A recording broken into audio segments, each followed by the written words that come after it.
Mimi nitaenda moja kwa moja kuchangia katika kamati ya mipango miji na mazingira. Mheshimiwa Mstahiki Meya, nitakuwa na hoja kama 3 au 4 kwenye kamati hii. Kwanza, Mheshimiwa Mstahiki Meya, halmashauri yetu ya manispaa ya Kahama hususan kwenye kata yetu ya Nyasubi, kata ya Zongomela, kata ya Mongolo, tuna miradi mikubwa ambayo tumeipata kupitia miradi ya TACTIC.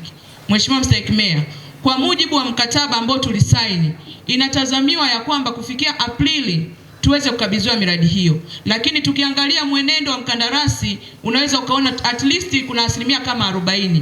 Basi nitamani kujua ni lini miradi hii itakwenda kukamilika ili wananchi wa Kahama waweze kunufaika na miradi hii.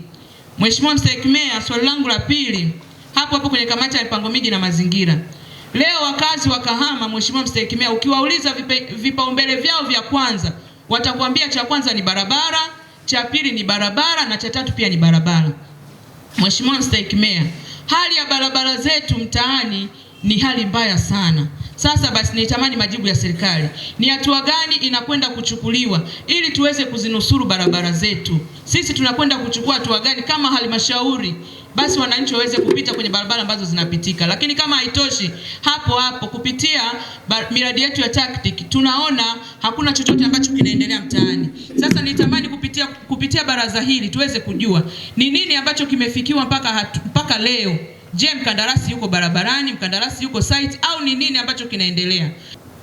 Mheshimiwa Mwenyekiti, nilikuwa nataka nitoe taarifa ya mwisho ambao unahusiana na utekelezaji wa barabara za manispaa ya Kahama, mradi ambao unatekelezwa na Benki ya Dunia kupitia TACTIC. Mtakumbuka tulikuwa na kampuni tuliingia nayo mkataba mwaka 2023 mwezi wa 11, lakini ni takribani miaka miwili mpaka tulikuwa tunamuongezea muda. Mkataba wa kwanza ulisha tarehe 19 mwezi wa pili mwaka 2025, muda wake wa kufanya kazi. Barabara ambazo zinatekeleza wenye urefu wa kilomita 15.2. Tuliingia na kampuni inaitwa Sichuan Road and Bridge Corporation Limited.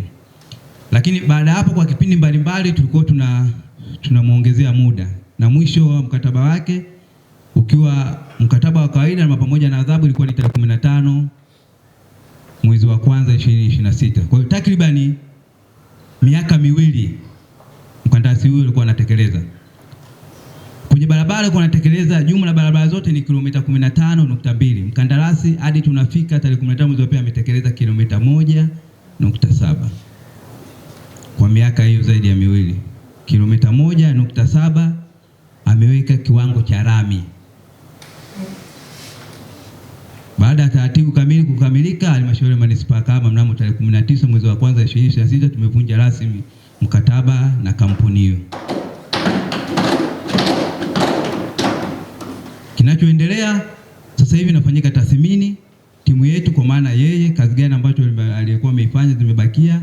Timu yetu wataalamu kutoka kwenye idara zinazohusika zinazosimamia bado wanaendelea site kufanya tathmini kwa ajili sasa kuanza kufanya utaratibu mwingine wa kupata mkandarasi. Tunategemea haizidi miezi miwili tuweze kupata mkandarasi mwingine baada ya taratibu zao ambazo zinaendelea. Wapo site pale unaona unazunguka wanapima, ni kazi ambayo inaendelea. Hili nilikuwa najumlisha ni swali ambalo aliuliza Mheshimiwa Diwani kwamba kitu gani ambacho akiendelee kule wanapopita kwenye barabara, ambao nilizungumza kwamba nitakuja kulijibu mwishoni. Kwa hiyo aliendelee watu ambao unaona wale kampuni pamoja na wataalamu ni kwa ajili ya kufanya tathmini kitu gani ambacho tuweze kuachana kwa salama.